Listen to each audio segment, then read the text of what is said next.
Čau visiem! Čau! Pēc Siemariepa mēs braucām uz Kepu un tur mēs palikām Jasmīna ielajā. Jā, tieši tā.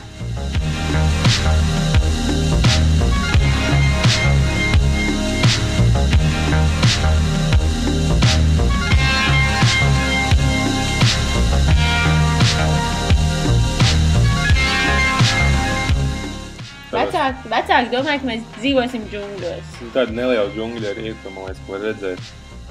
Nu, vispār jau mešs. Viņi vienkārši sauc viņu par džungļiem. Nebija tur nekas tik traki. Es tikai varēju redzēt, tur bija smuki celiņi tā. Pēc tam mēs uzreiz ņēmām mocītes priekš manis un priekš pārējiem tuktuk un braucām uz piparu plantācijām. Jā, nekavējāmies. Un devāmies apskatīties piparu plantācijas. Šitā arī no tāda neliela skatu tornīša mums izskatījās. Tur bija arī dažādi augļu koki, šis konkrētais ir durians. Atpakaļ ceļā trāpjām uz varavīgu un diezgan iespaidīgi. Jā, braucām atpakaļ un domājām, ka pienācis laiks arī citīgi paēst pēc labi darba dienas. Jā, un kukā ļoti ātri tur vienmēr pienāk vakars un tumšs, un tāpēc mēs devāmies vakariņās. Sauriet tur ir vienkārši neaprakstām. Te mēs pašlaik sēžam kafejnīcā, un viņām ir tā kā atvērtājs tips, un var redzēt visu sauriet ārā. Tām kafejnīcām ir jumts un ir grīda, bet siena praktiski nav, tikai mazliet. Nākošajā rītā devāmies skatīties saulētu, un devāmies mēs pavisam tiešā nozīmē, gājām no mūsu viesnīcas namiņiem augšā kalnā, kāpām pa tumstu. Sagaidījām saulētu, vai vismaz palika mazliet gaišāks, jo bija apmācies. Un mēs devāmies nelielā pastaigā apkārt tam kalnam, kurā mēs bijām. Tas laikam saucās kaut kāds dabas parks, bet tur ir tāds viens liels kalns, kuram apkārt ir taka. Un reku mēs pa to taku arī gājām. Jā, un interesantā kārtā viņam iet arī taka pa vidu izrādās. Jā, viņas iet ne tikai apkārt kalnam, bet arī pāri kalnam. Tad, kad mēs kādu labu laiku bijām gājuši apkārt kalnam, bijām redzējuši, sabildējuši visu, tur bija ārkārtīgi skaisti. Jā. Tad vienā brīdī mums likās, ka varbūt tā kā pietiek. Tad mēs ieraudzījām pērteķi. Reku viņš sēž kokā.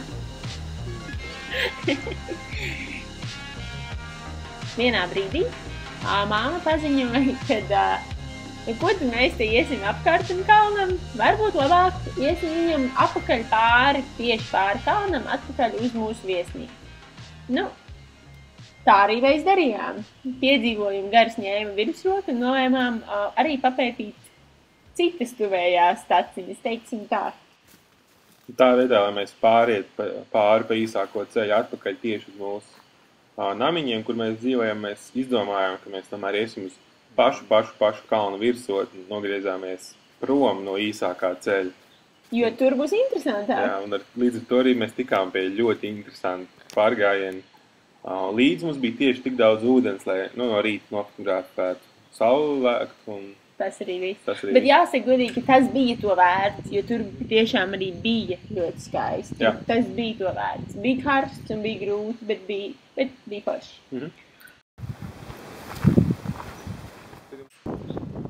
Dienas nobeigumā devāmies atkal uz pilsētiņas centru, un šoreiz nolēmām nopirkt banānus un pielabināties pērtiķiem, viņus nedaudz piebarot. Tagad jau droši vien, kad mēs tā nedarītu, ja mēs zinām, ka tas nav īpaši labi. Tas nav ne labi, ne prātīgi, viņi ir slikti dzīvnieki, kas zog un kož un vēl nesko dara īstenībā. Bet tad mums likās, ka viņi ir nenormāli stilīgi un forši, un mums ar viņiem ir jādraudzējās. Jā. Tad mēs esam izdraudzējušies gana, lai... Mēs esam taisnīgi, jā. Un rekur viens tūlītās mazais Mikam kāps virsū, un viņi vienkārši smuki nomito viņus un ēd. Un diezgan mīlīgi izskatās, un tur bija pērtiķu māmas ar bērniem, kas arī ēd. Jo man ir mocīt baigi forši, jo es esmu džekiņš baigi forši.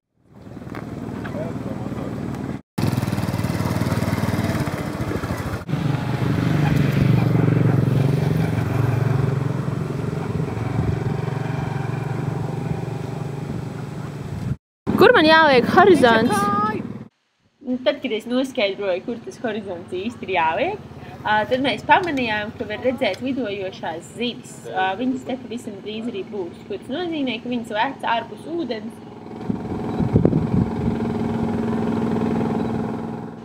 Un tagad te uzmanību, gatavību, pētat, un čeku reku lido. Arī otrajā vakarā saulrietis bija diezgan iespaidīgs un fantastiski skaists. Nekādas krāsas, protams, nav regulēts. Tā viņš tiešām arī izskatījās.